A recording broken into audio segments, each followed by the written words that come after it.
Welcome everybody to the Greatest Horseman Podcast, and I am here with Carl and Tammy Bledsoe of Carl Bledsoe Horsemanship, and we're going to be having a conversation about horses and life, and I'm just really happy to have you guys here. And Carl and Tammy are personal friends of mine. I love these guys so much. Every time that we're able to spend time, we have a good time Absolutely, with one yeah. another. So welcome you guys, and thank you Thank for you. The for joining feeling's us. mutual. Yes, sir. Thank you, thank Sorry. you. So let's start with this because we met last year at the Appalachian Trainer Face Off, which is where we are Right. again here exactly a year later. And last time we talked a lot about like horsemanship versus showmanship, how there's such a pervasive a culture of showmanship in horses in general. And not that there's anything wrong with showing, but we just talked a lot about like what some of those differences are. Right. Um, but I wanted to start with your story, Carl.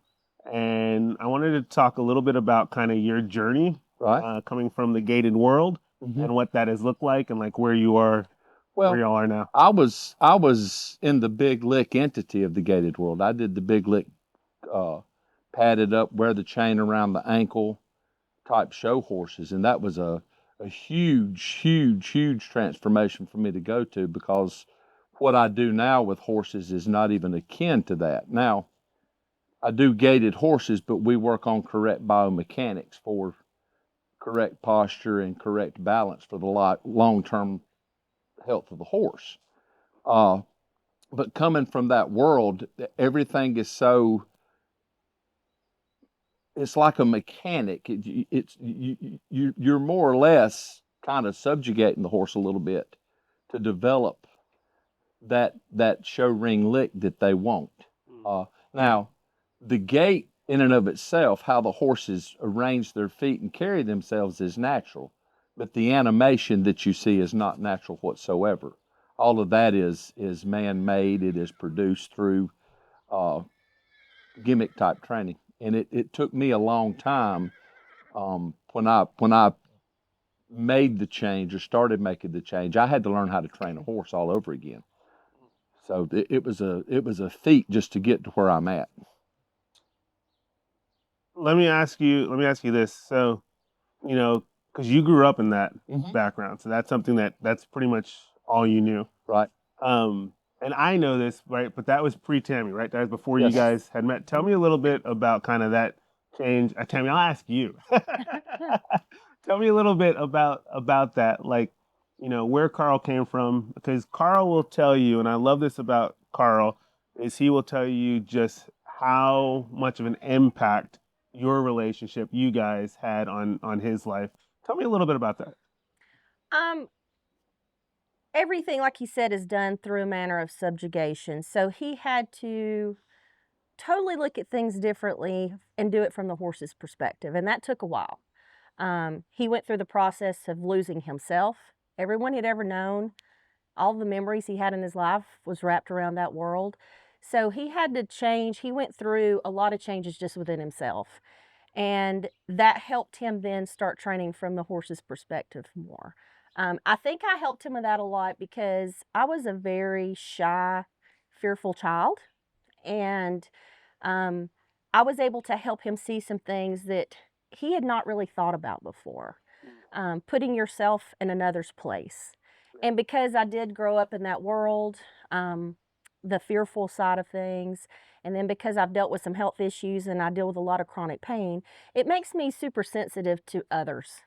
Yeah. The animals, I could spot things about them. I notice expression and things. I don't do things from the training side. That's his thing. I'm more about the people and the horses.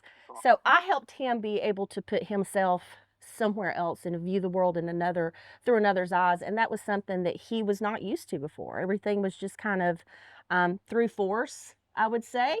Uh, and it was about the end result of the ribbon. And you did whatever it took to get there. So that's been a huge transformation for him with the animals, but with people as well. Mm. It again, I admire you guys so much. And I remember the day that it started, tell me about that. just like it was yesterday. Tammy was still working at the bank. We had to have a two-income household to sustain things because we lost everything through that transition.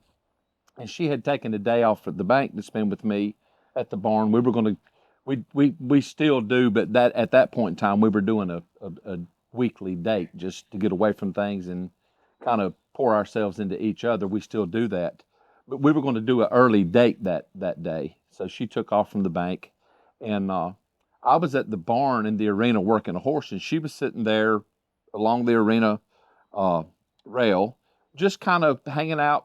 The cats were out there. Of course, the dogs were there. And, Tammy was paying attention to them. And I was working a young horse. And she made the comment, Carl, if you were a race car driver, you'd never finish the race. Mm. And I turned around and looked at her. I said, do what? She said, yeah, your motor would be blown up. Mm. Never even occurred to me what she was saying. Slow down, Carl. Back off a little bit, Give the horse a little time to think. So I just kept working the colt, and she said, Carl, you don't know what it's like to be scared. And I said, well, there's things that I'm scared of. And she said, no, you don't understand. So scared that you want to disappear. And I looked at her. I made eye contact with her with both eyes. She said, that's what he feels. Think about that for a little bit. That changed everything. That day it changed. Now, did I immediately just flip from pushing on the horse to understanding how to read the horse? No, that was a process to go through. But that's the day that everything connected with me. And he gets better because a lot of people deal with anxiety. I can have that sometimes. And I think it's good to share that because a lot of people deal with it. And I think it's good to be open about it because it's okay. Absolutely. You're wired the way you're wired. You can't control that. But that has helped him a lot too because just, when a lot of people approach these horses from, what they want that particular day from the horse. And they pour so much onto them. And horses already by nature know to be aware of their surroundings and they need to have a way out. So I look at it from my perspective. If I do have a moment of anxiety, I need to know I have an escape plan. I need to have a way out of a situation. And people don't get that with the horses. So they have their own emotional baggage. They pour it onto the horse. And then they put them in situations that the horses feel fearful just from that particular thing that what they're putting off to the horse in itself. So I think that's really been helpful for him as well, is to see me deal with things and to understand when I need a break or I need to walk away. And that also helps understand that the horses also deal with that very same thing. So it's just been a big transformation. We've changed the entire format of our clinics with what she just said in mind.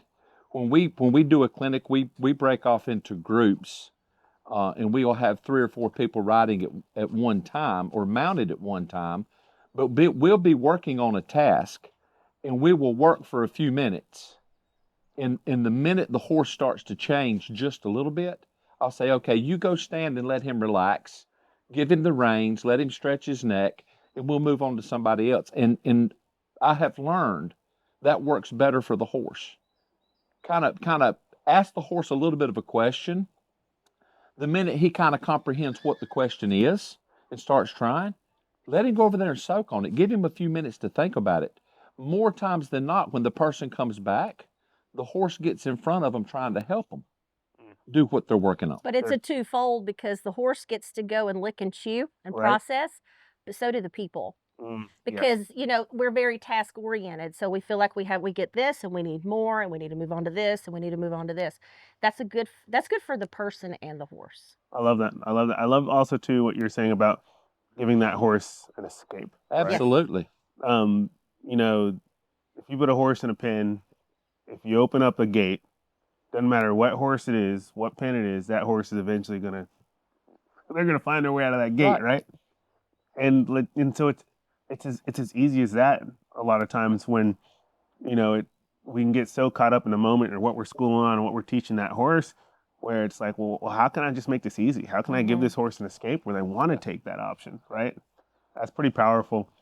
And you mentioned too, because that's, to me, that's what makes really great horsemen are the people who both connect with horses and the people, because we're not just working with horses and we're not just working with people. We're working with that dynamic with both of them. And that's our dynamic that's enabled us to do and keep going like we are and modify what we do and grow this thing that we're doing, because Tammy is most times very much behind the scenes as far as the application of what we do, but she has eyes and ears on everything that's going on. And if she sees a person that's about to go, you know, the threshold's right there, this person just don't understand, or they're overwhelmed or whatever, she picks up on that person's expression just real quick, and she has a way of letting me know without making it obvious to everybody, hey, you need to pay attention to this right here. And it's been really, really, really helpful. I've had a few clinics where I've actually had women that didn't want to come to me and say something, Sure.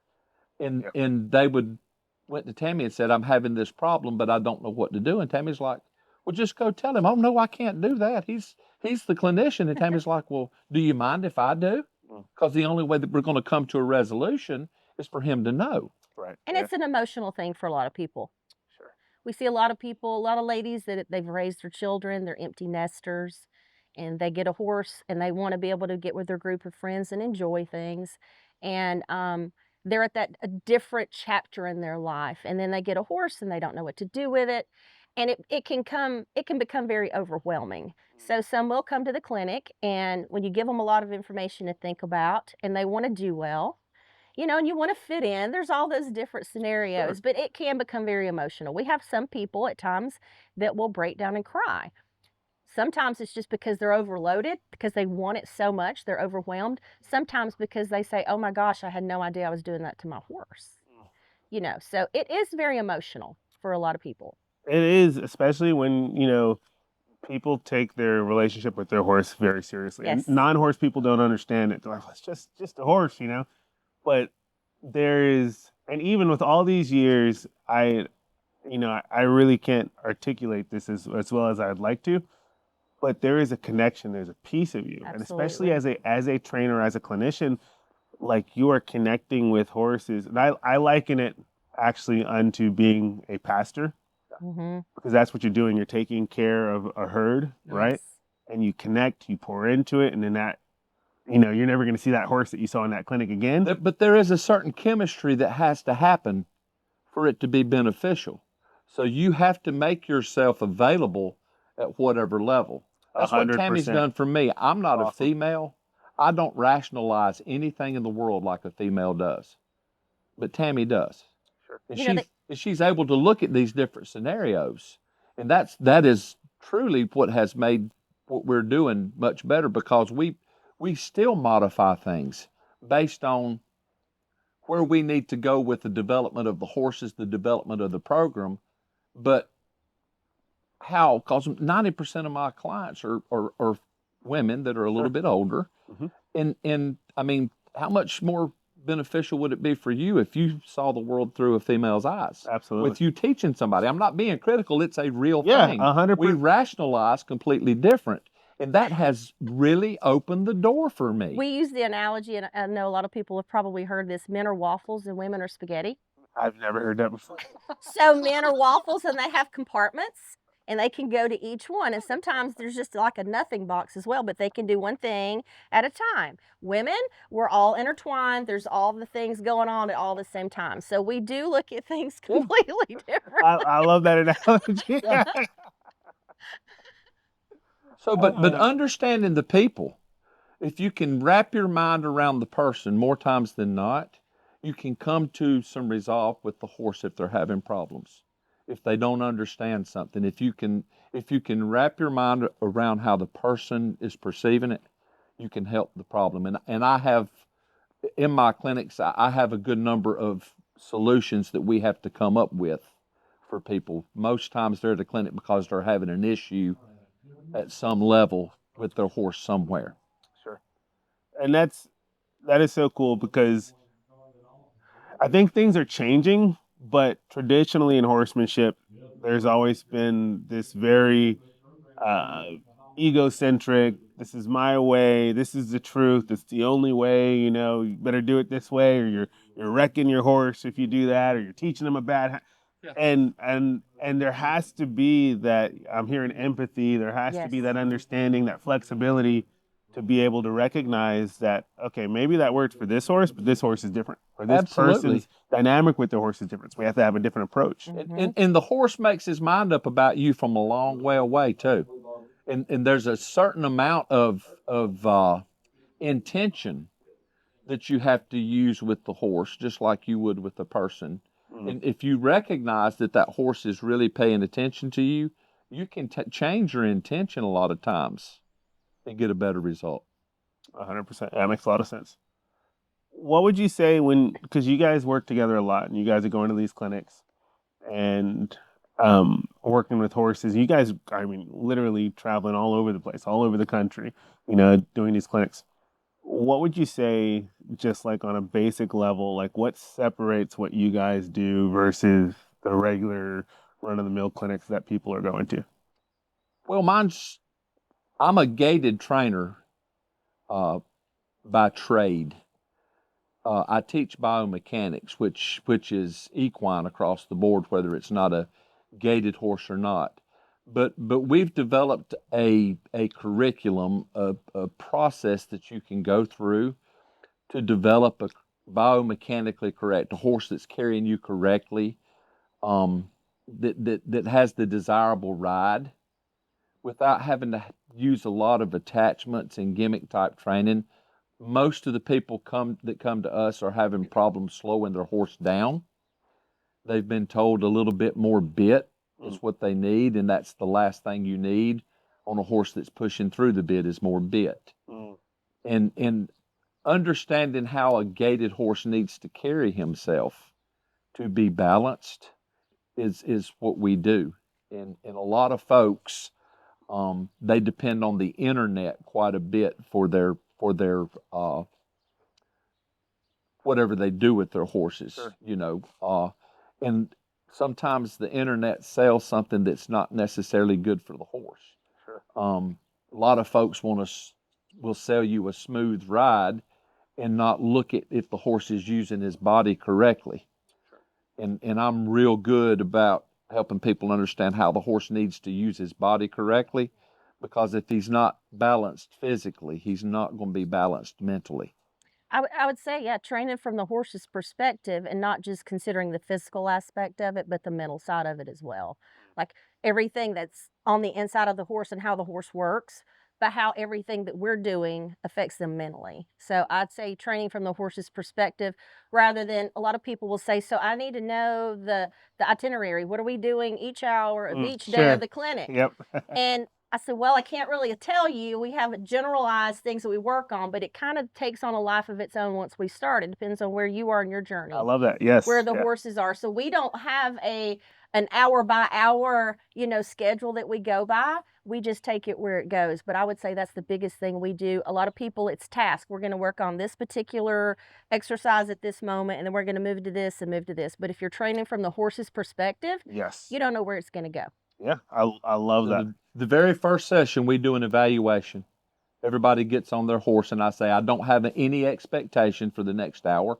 I want to watch you ride and interact with your horse. What does that evaluation look like? What are you looking for when you're watching people interact with their horse? I'll watch how they lead the horse in the arena. Is the horse looking at them, paying attention to them, or is he looking out across the pasture and running circles around them?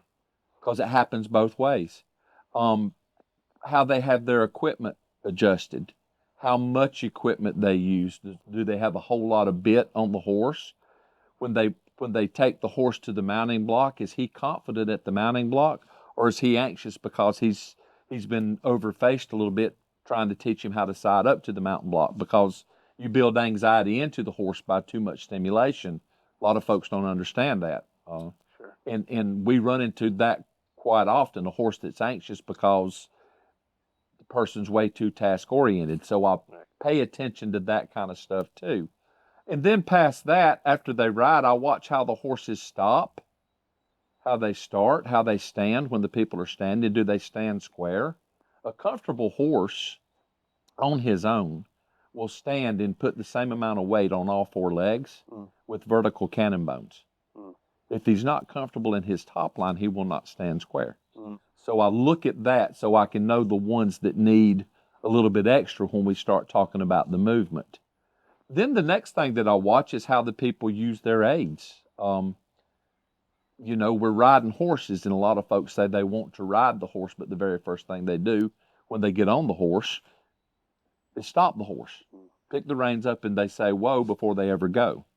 And that's counterintuitive for a horse. So I pay attention to all of that kind of stuff, because the very first session that we do after the evaluation is relaxed and forward. We work on a relaxed horse that's forward, where we can change direction without the horse interrupting his movement or getting anxious. You'd be surprised the number of people that can't do a simple change through the center of an arena without interrupting the movement of the horse. So that's where we start. That's interesting. It's so cool. You know, I had an opportunity to watch a lesson that you were doing yesterday, and there's a lot of really cool, subtle things that you do.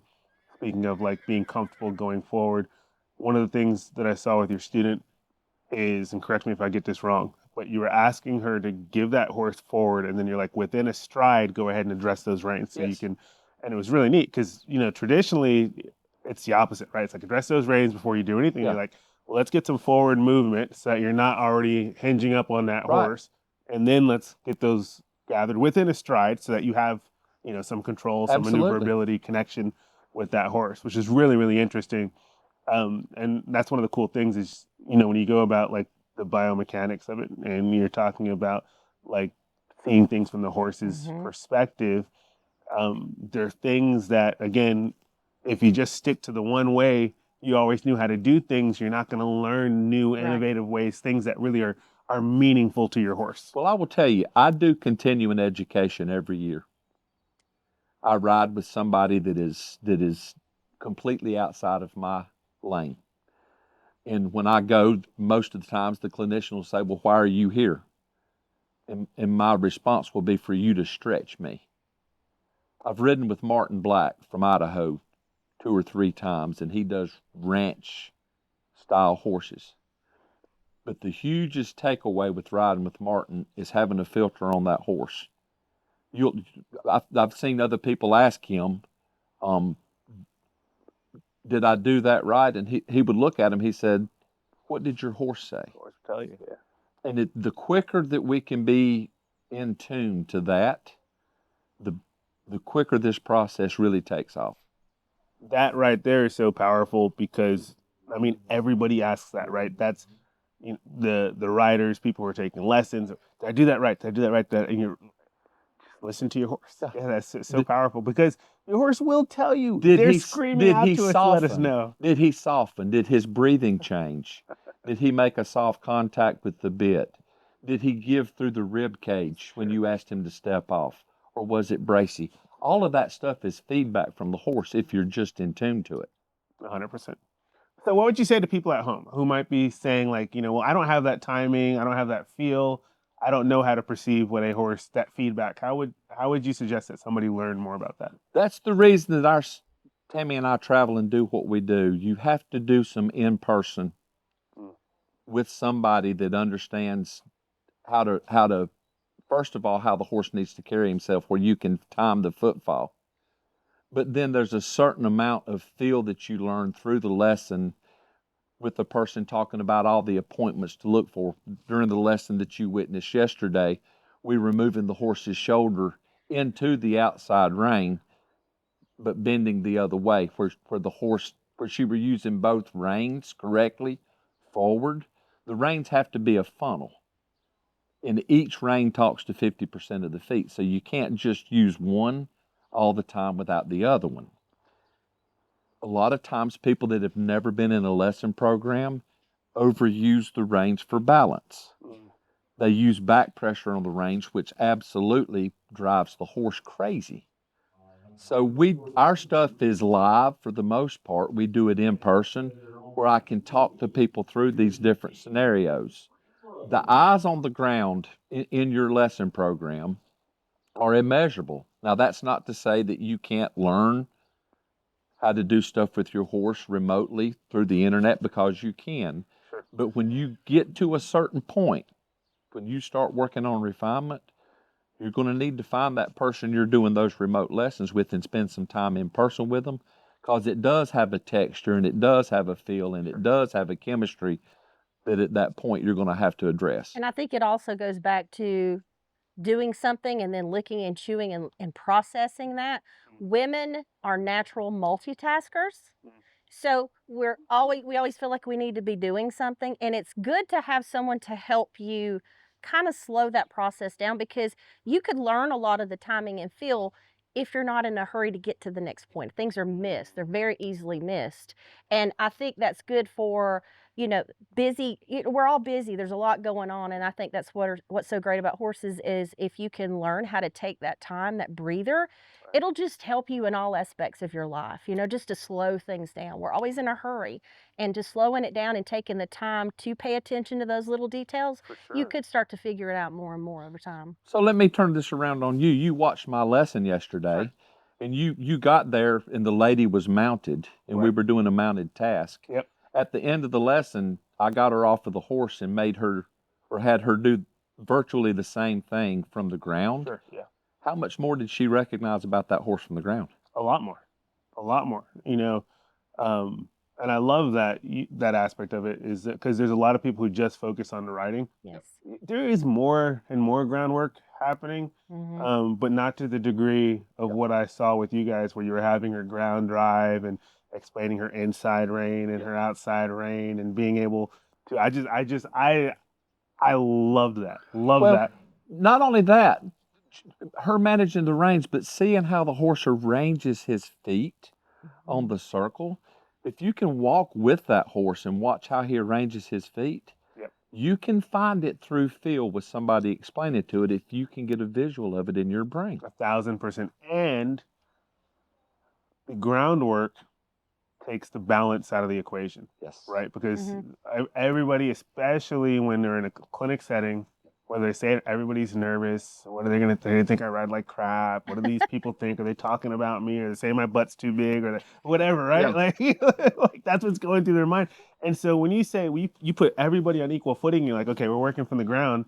You don't have to worry about whether you're going to stay on that horse. Yeah. Right. And you can get comfortable with that communication and that Absolutely. clarity and that feel. Absolutely. That's so cool. So one lesson past the one that you saw me do yesterday, she would have to learn how to release that horse into stopping. Love it. I love it. Love it. So because that's what I do, because the horses learn from the release. If you set all of the training up for the horse to look for the release by you taking the high road and releasing, Yes. is it going to work the first time you release? Heck no. But if you will set at every corner, if you'll set it up to where you release, the horse will look for you and he will meet you there. And that's the beginning of developing the relationship too. That trust that goes along with it. Yeah. So there's a lot that goes into that. A lot. And, you know, there's a balance there, right? Yes. Because also in that lesson, you know, sometimes she'd be throwing that rein away and you're like, hey, like your pony's not going left because you're not actually making contact and pulling that horse up, right? And so there's that balance where people will just hear one thing, oh, release. Okay, let me, well, it's the context. Yes. When, the relationship, like you're talking about, how you have to be able to be dynamic and figure out, like, in this moment, like, what does my horse need? How can I help them find what we're looking for? I love it. I am so excited because I am going to get with you so I can attend one of your clinics one of these days, or maybe have you come do one in Texas, or we got to do something, because I really, really want an opportunity to learn more about your approach and what you guys do. Because the more that I see it, the more I'm like, oh, this is awesome. This is well, really and it cool changes stuff. all the time, because as we go to clinics, we run into different new scenarios. I've had new situations that have shown up that I've had to absolutely just find a solution for today. 2 days ago, I gave a lesson here to a guy, and we were working on a smooth canter departure. And I couldn't, the way that I approach a canter departure with a student absolutely was not working whatsoever with this guy. And there was a little bit of a timing issue. So I had to improvise and change the entire setup of the lesson just to get a smooth canter departure. It worked out. But sometimes I have to go back home and get with some of the horses at home. I have all different levels of horses at home, and work through a situation to where I can actually call somebody back and say, hey, this is a better way to accomplish what you're trying to accomplish with the horse. I love that. I relate to that so much. that is one of the things that I thoroughly love about doing clinics. And clinics are different from lessons too, just because the dynamics just so Yes. different, Mhm. right? So it's like when you teach with a lesson and there's something that somebody's not getting, as a clinician, as an instructor, as a coach, it's always like, oh shoot, I need to do a better job of conveying Mhm. it to this person. Like I'm the professional, it's not on you, you know? Yes. And so it really helps to go into what you said about stretching you, right? It helps to stretch you to be like, well, what if I am working with somebody who's inexperienced? What if I am working with somebody who's got like deep seated anxiety or worried about Yes. stuff? What if I Yes. am working with somebody who's heavy handed or maybe borderline abusive to the horse? You know, how can I get these concepts across to them? And those lessons, you know, doing those one on one lessons are so valuable to me personally to make me a better horseman. The clinics too, I like the clinics as well because also too, you know, you have that dynamic of you've got other people in the clinic.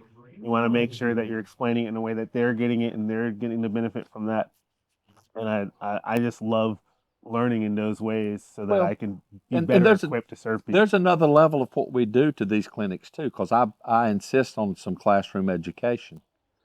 So we have a PowerPoint presentation that we give that talks about the two largest muscle chains in the horse and how they work to activate the horse's spine. Mm, But then we talk about how the horse's tongue is situated in his mouth and why too much use of the reins is not good for the horse, love that. how it shuts the horse down and how it makes the horse imbalanced. We talk about the nature of the horse and we talk about how horses are sensory driven and Mm, how they are very, very, very in tune to their environment. But when you change that environment, their senses take over. It doesn't make sense to people till you give different scenarios of how that could happen. sure. And once they understand that, most of the people that ride with me are pretty intelligent people. You know, a lot of them are professional people, but they've bought into the old, you know, my way or the highway kind of horse training a lot of times, and they don't understand the nature of the horse.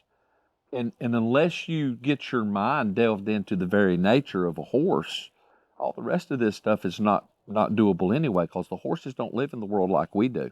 Yeah. They're really good at being a horse, but they don't look at the world like a human And does. unfortunately, with gaited horses, there's so much incorrect information out there, and it's most of it's placed on equipment. So that's kind of even harder for us doing what we do because one of the biggest questions we were asked is, why don't you have videos, Carl? Why don't you have videos? Well, you have to have those people, I think, in person because what they think is correct with the gait 99% of the time the horses are incorrect and they really think because of what they hear that the horses are correct. So you tell them things to do with them doing it so incorrectly and with equipment that's not conducive to anything good to the horses whatsoever. And that just kind of snowballs and it doesn't really help the people, but it certainly doesn't help the horses. So that's why we don't do videos at this point in time. There's too much that needs to be seen and worked with in person to keep from just snowballing to a bad and a bigger, situation. Well, I think you got to do some videos because Well, Yeah, we do. but as far as a lot of I people hear you. don't, because we're still trying to help people understand Yes, but you things first. and you guys again, like what you said, like I look at some of the things. We're not going to call any names or anything, but I look at some of the things that I see as far as like the gated horsemanship, Mhm. and I'm like, oh my Mhm. lord. It doesn't have to be that way. Oh, and then what happens too is people like, oh well, it's gated, it's different. The horse uses his body the exact same way. What the gaited horse doesn't do is transition into diagonal pairs in the medium gaits. Okay, so they don't go from a 4 beat to a 2 beat. Mm, They do that same 4 beat pattern sure. at speed, but they use the body the same. They develop the body the same. They just don't move into diagonal pairs. It would be easier to develop riders on the gaited horses if they did, because you can learn to post a trot. Sure. And if you post a trot, you can learn a certain amount of timing with the horse's feet. The gaited horses don't do that, so they're a little more difficult to learn the feel of. But there is an added element of difficulty as far as people seeing something, "Oh, yes, I'll do this," and they have the big shank bits and all these things that they're using while they do it, Right. so we're still trying to get So the right information out there as to just what you that gated horses are like every other horse. And you guys demystify, because for a lot of people, skated horses, that's just a whole different thing, but you demystify it and you make it so attainable where people can really understand. And it's like, oh wow, that is fascinating. How about where, it's not like, oh, you have to have this shanked bit or this or whatever. Right, And right. it's so cool the way that you're able to do that and explain things in a really just common sense way that people can begin to really understand and appreciate the gated horse in a way that I feel like, a lot of people felt like was too complicated or too Yes. difficult or Yes. specialized. So getting back to the videos, I've got a curriculum ready to write and do a series with when I create a culture big enough to be receptive to that, because it will include some on site together with me type settings, but not over and over again. We'll be able to spend a little time together, and then I can help you through the videos, and then maybe us revisit one another at a later date. Planting those seeds. Yeah. But what I've experienced, and I'm not being critical. I love every gated breed out there, but in my opinion, based on my experience in education, the gated breeds are 20 years behind the other breeds. Gotcha. And then on top of that, in the gated world, we have people that are not experienced buying horses that are not at a level that they need to be buying to ride. That's the hard thing in the gated world, that it's hard to buy a true finished intermediate type rider horse that's balanced. Gotcha. That's hard to do. There's a lot for sale, but they're not what I would estimate would be safe for an intermediate rider. I've had people that have bought horses off of the internet that have been guaranteed to be broke to ride, come to a clinic, and the horse be so out of control I had to ride it the entire clinic. And the people are buying these horses with no education, no experience, having never been in a lesson program whatsoever their entire life. Yeah. So that's a different angle that I'm trying to help the gated breeds. I wish that the gated different breed registries would ask the people that are representing them to get a level of education and learn how to at least develop that true intermediate horse. Sure. Okay? It's going to take a little bit more time. Gated breeds are really popular right now. If the different registries would insist on, if you're going to sell horses and raise horses, the horse needs to be at this level and you need to be at this level to represent us, it would make those horses worth more and bring more money. Sure. And I'll add to that because, it's not even just a gated horse thing. And for anyone at home, like, because you work with horses that are not gated, Yes. and there's Yes. so much valuable information that you can get from working with these folks. So incredible. The just every aspect of it. It's both applicable to any kind of horse. Oh, correct carriage is correct carriage. Right. 100%. Let me kind of circle back because Carl, you had mentioned that when you transitioned, and I know, but for the audience at home, like when you transitioned from being in the thick of the big lick world, right, to kind of changing your approach. You mentioned that you lost everything. I don't think people can really understand like what you sacrificed to speak out against that and some of the impact that you've had, even just working with legislation and those types of things. Can you talk a little bit about that? Yeah, I had a friend that I had known. We played in the same playpen together as babies. When I made that transition and spoke out against it, called me and told me if he saw me in Shelbyville, Tennessee, he would kill me. That's how graphic that was. Everything that I had known my entire life disappeared overnight. Nobody would have anything to do with me. They hated my guts. I was the poster child of the person that had done them wrong, and all I did was tell the truth. And having to get up that next morning and having spent your entire life celebrating that with those folks and struggling for several years, knowing that it was wrong. What was wrong about it? Again, there are people at home who have no idea what we're So, discussing. so they use chemicals on those horses' pastern areas in conjunction with the shoes and the chains to animate the gait. Um, there's been legislation out there. They've tried to change it. They have an inspection process that they have to go through prior to showing the horses, and it's not worked. Okay, you have to reach a certain standard to pass the inspection, and they're not working for the horses to be sound. They're working for the horses to be compliant. Way two different things, and you can't develop that without some use of the chemicals, and it's, I mean, it's really intrusive to the horses. I mean, downright cruel to some of them. And even if you show up at the horse show and the horse passes inspection and the inspector says this horse is not sore, he's had to go through that to get to that point. And it's not you do it one time and the horse just retains this. They have to go through that process over and over and over and over again. And the horses are not any different than they were when I was doing that. They don't travel any different. They've not come up with some state of the art way of traveling. Now they're real good at wordsmithing to explain things away. Gotcha. But the word sound is not in their vocabulary. It's compliant. Okay? And that's what I worked for my entire life, is to get those horses as good as I could at home by whatever means necessary, whatever chemicals, however I needed to cheat to do it. And then I had to work real hard to get that horse to be compliant to pass the inspection process.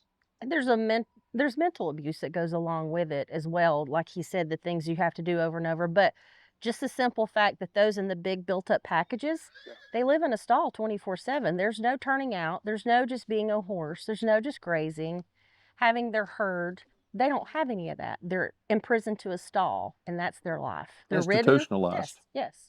You see a lot of cribbing. You see a lot of weaving. You see a lot of those.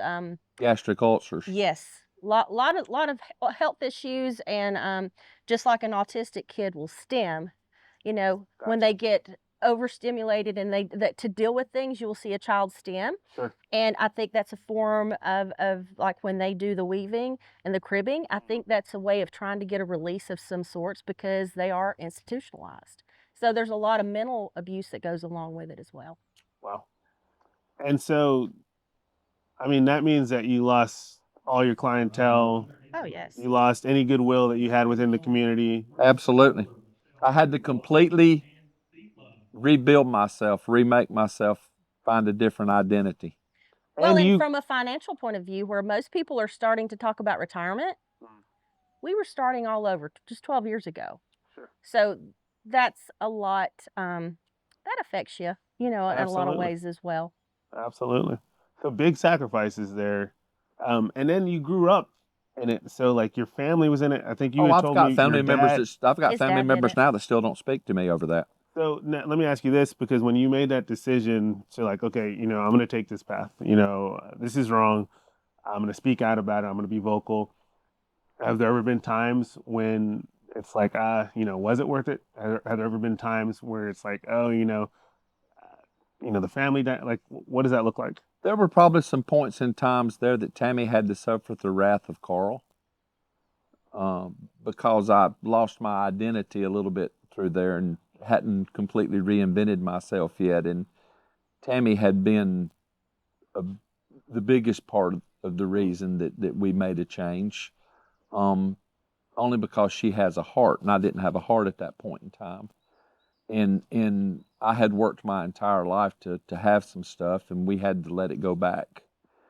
And I think unconsciously I blamed Tammy some, and we had to learn how to be functional. So through this whole thing, we had to develop the friendship that we share now. And there were lots of bumps in the roads and lots of tears and lots of questions, especially on Tammy's part. Because I would get out of the bed in the morning and just wake up mad. I'd walk out the front door. Who put grass in the front yard? I mean, that's just how I was.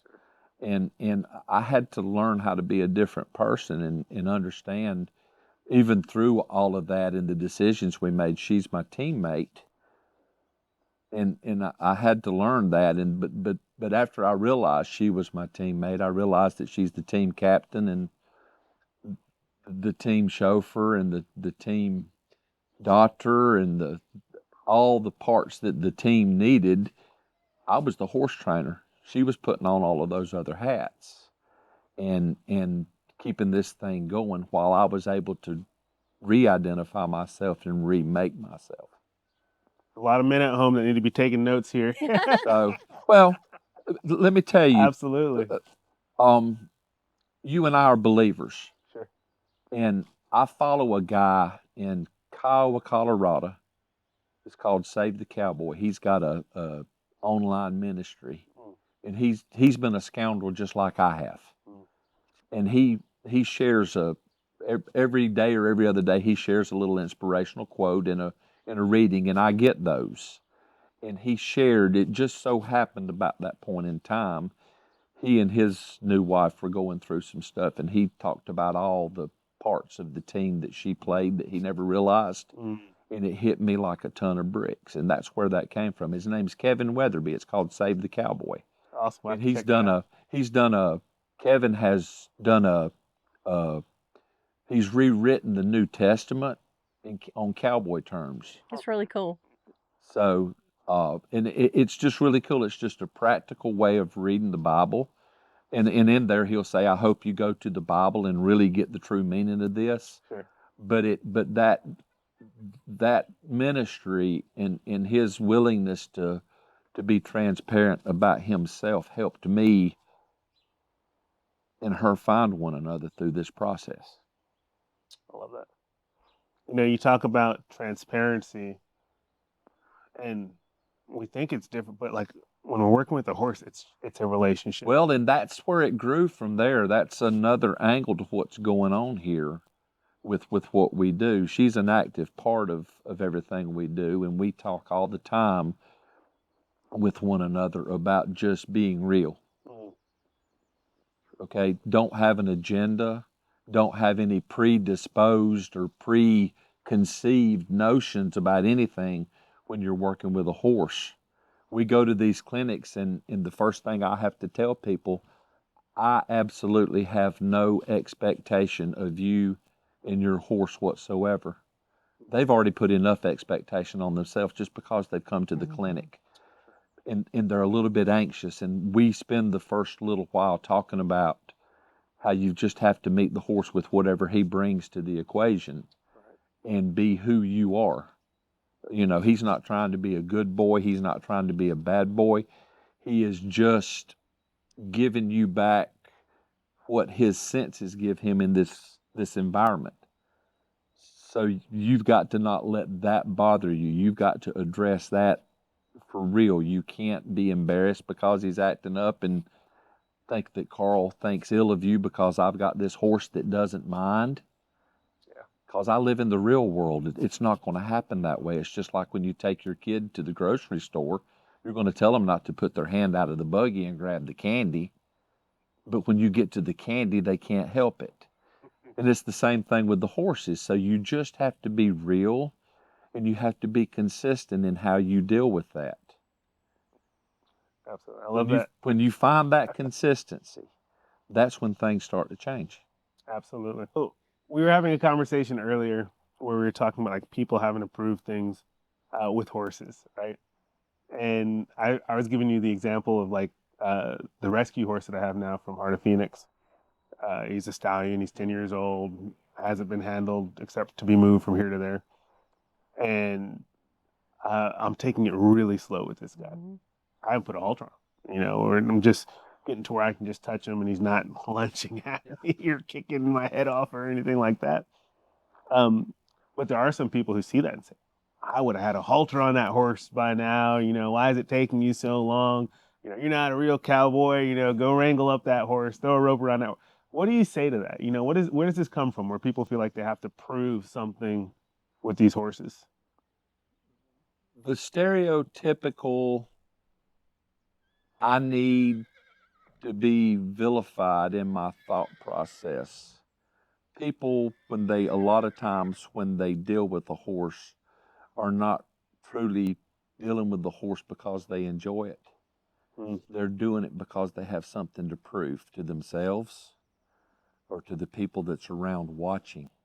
If somebody said, I would this or I would that, when it comes to a horse, that tells me their limit of understanding, because until you're dealing with that horse, Sure. you don't know what you would do. But on the flip side of that, I would be just exactly like you. I would not encroach that horse's space until he wanted to be with me and comfortably be with me. Okay? That would have to be his choice first. That's right. And until the horse makes that choice, he's not going to give you what you need. You can take it from him, but there's going to be a brace in him somewhere. Yep. When he makes his mind up that that's a good place for me to be, and wants to be over there with you rather than away from you, then the sky's the limit.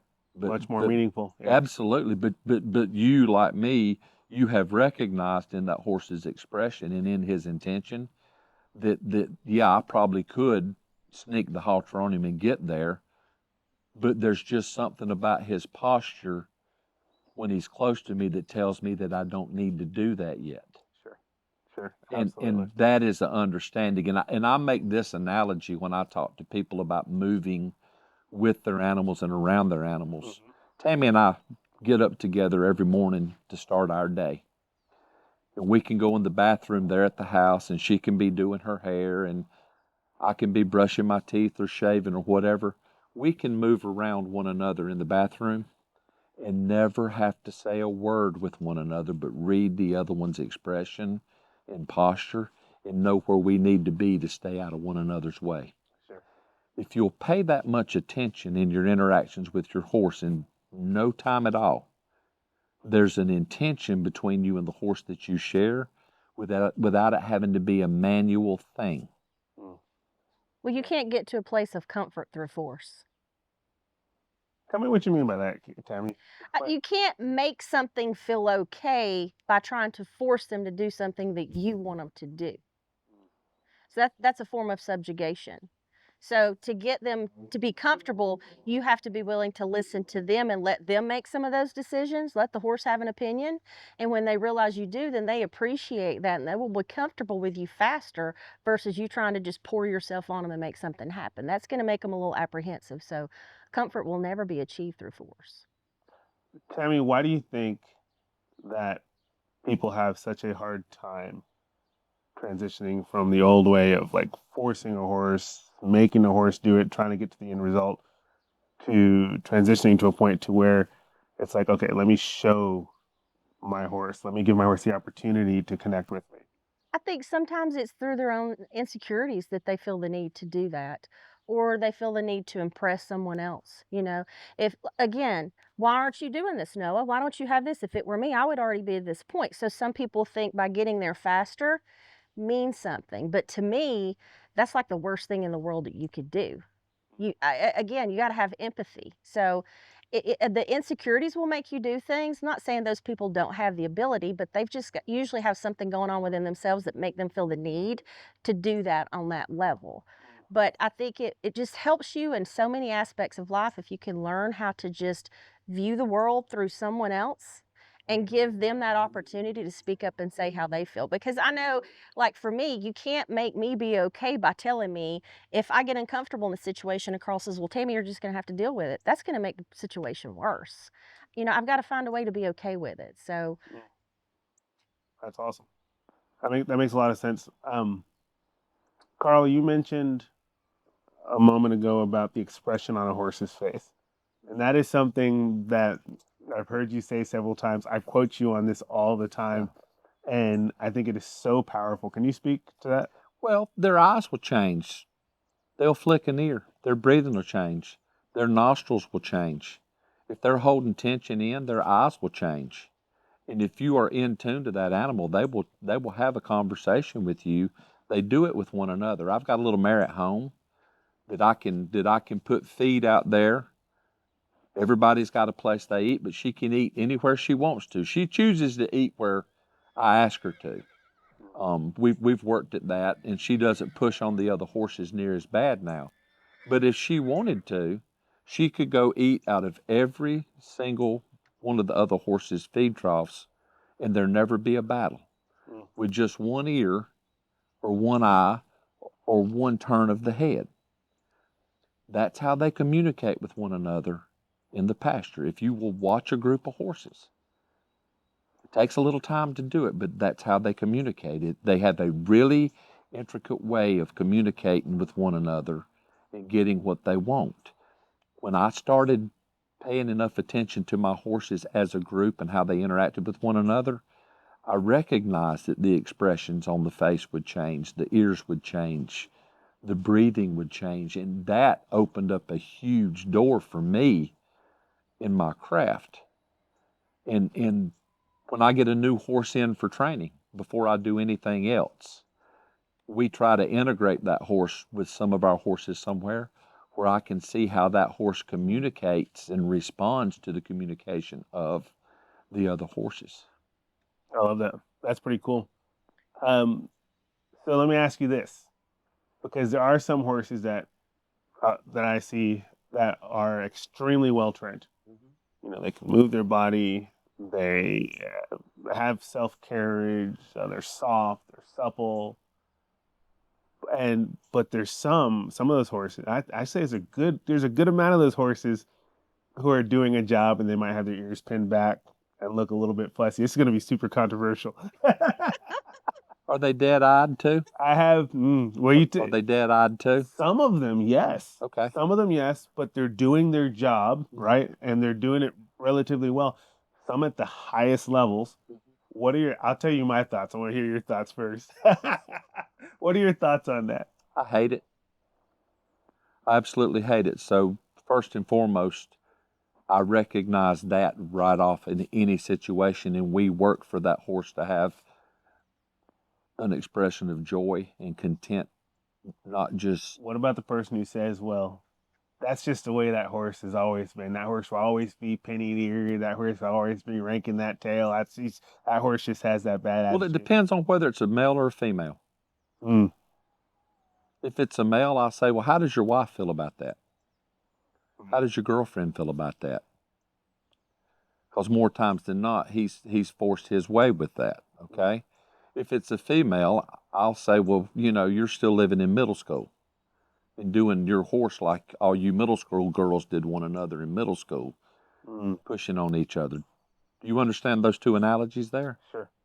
Tammy, you look like you have something to say about that. You know, he judges some events like this one, for example, and I always say I had rather see the horse do less with a good expression than for them to complete every single task with a bad expression. Because again, you're pouring your wants, needs, and desires onto that animal, and they're having to feel like, they feel like they have to comply. But I had rather see them soft. He's been picked on quite a bit since we've been here because he's known as the tough judge. And part of that's because I help him judge. It's her fault. But if I don't see a good expression, you know, a lot of people do the tricks. The horses will do anything they ask them to do, but if they don't look happy doing it, what's the point? Amen. Amen. I'm right there with you guys. Like, I couldn't agree more. It drives me nuts too. And I'm talking like some of the top trained horses or some of the top trained, you know, Liberty performers, and the horse does the whole thing and it's amazing. It is amazing. There's no lack of horsemanship. But you can look at that horse, you're like, that horse isn't happy. That's all I see. Yeah, that's all. I can't see anything else. All I see is the expression. It's like, I wouldn't even touch that And horse. there's a huge difference in the thought behind that with me. And there's a lot of folks out there that are doing the liberty and the positive reinforcement, and I don't have a huge opinion about it because I've not done that. I can do some liberty work, but horses are not predators. They don't have a predisposition to stalk and wait like maybe some of the other mammals that are carnivores do, like dogs. Sure. And that's where I think there's a block that's been missed, because horses are prey animals, and their instinct in certain situations is to flee or to stay away. And I think that expression's coming from a little bit of fear. Yeah. Yep. Somewhere. Yeah. Somewhere. That's what I can't prove it, but in my experience, that's what I tend to believe, because in a fearful situation, because I have been that guy before, and I can remember those same expressions and the tail ringing and all of those postures when I did that other thing. Yeah. So I do realize even within people trying to, do the liberty or do the positive reinforcement, I know at the heart of the thing, they're trying to do something that's better for the horse, but I'm not certain with how the horses they're hardwired in their nature. I'm not certain it's as productive for the horses like it would be for a dog or a quail or something like that. Well, Sure. all of that, the pinning of the ears, the swishing of the tail, that's communication. Yeah. So if you continue doing that with that communication coming from the animal, you're just ignoring that. Right. Yes. So listen to them. They're Yeah. telling you something. I A think lot of that's what people will, bothers me the most. yes, they'll Yeah. talk about those snarky mares because, there's a reason they're doing that. Okay. So, and I think people just totally bypass that because they see the end result versus what's happening as it's being done. And Right. like I said, I miss all the tricks and all the things that are done if that's all that's going on, because my heart goes out to the animal. They don't feel comfortable doing it. Yeah. And you mentioned too, Carl, about the fear. I think also too, and this is such a, this is such a hard thing to discuss because there's a lot of nuance and stuff here. But there are some horses that are cultivated out of bribes. Mhm. And so it's like cookie, cookie, cookie, cookie, cookie. Mhm. And again, you and I both like we'll use a treat here and there. You have a horse that's really, really fearful of people. You want to give that horse like, here, bud, like here, like there's good stuff here, right?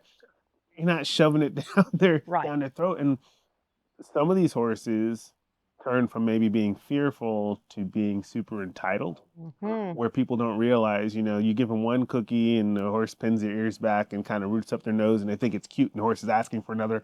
So while that horse is being rude, they give them another, they're reinforcing that. Yep. And then you got this horse is nipping and searching and looking for stuff. And The horse people- is blamed for it. my horse bites sometimes. The Yeah. horse is blamed for that bad behavior when it was actually instilled. with Yes. Well, that and I animal. tell folks that do that. I've got a few clients that do that, and I tell them, I'm not gonna be a naysayer and tell you to absolutely not do something with your horse, but I want you to understand, if the horse does bite somebody, it will not be you. You're right. It'll be somebody else that's not expecting it to happen. Yep. And that's the part that those folks have to live with. Absolutely. So Absolutely. I do use treats sometimes. If I have a horse that has a phobia about a mounting block, when we rest at the mounting block, there'll be a treat on the mounting block. He doesn't get it from me. If I have a horse that's apprehensive with the horse trailer, there'll be a treat somewhere after the horse gets on the trailer. He will find it on his own, and I'll do it consistently enough that he's focused on the horse trailer. And in situations like that, is how I will do that. They don't reward each other in the pasture when they communicate with one another like that. So I try to stick true to how they interact with one another and how they would treat one another as much as I possibly can in every scenario. That's awesome. That makes sense. Let me ask you guys this. If there was like one lesson that you thought that horse people needed to learn. Like there's one thing that you're like, I wanted to leave, like if I only had like 5 minutes with somebody and my hope is to kind of help them become a better horseman, help them be more connected with their horse, what would you impart? What would you say? Go ahead, Tammy. Empathy. Do everything from the horse's perspective. Try to understand them first before you try to put yourself onto them. I love that. I would suggest to do less, more precisely, and look for an opportunity for the horse to connect. When you first start your interactions with the horse, do a little bit, but back off. And then do a little bit, and then back off, and then do a little bit, and then back off. In a few minutes, you'll get some feedback from the horse. I mean, like a balance of like, from the horse's perspective and giving them time to lick and chew, giving them time Absolutely, to process. there's some research on that makes me tend to do that.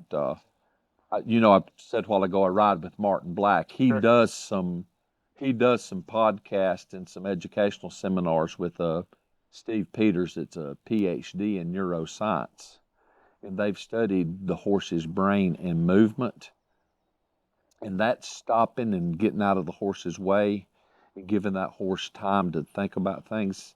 It's almost like that horse has a little movie theater in his head, and he replays that moment over again. Yes. Yes. If you're willing to do that, and there's science to prove that.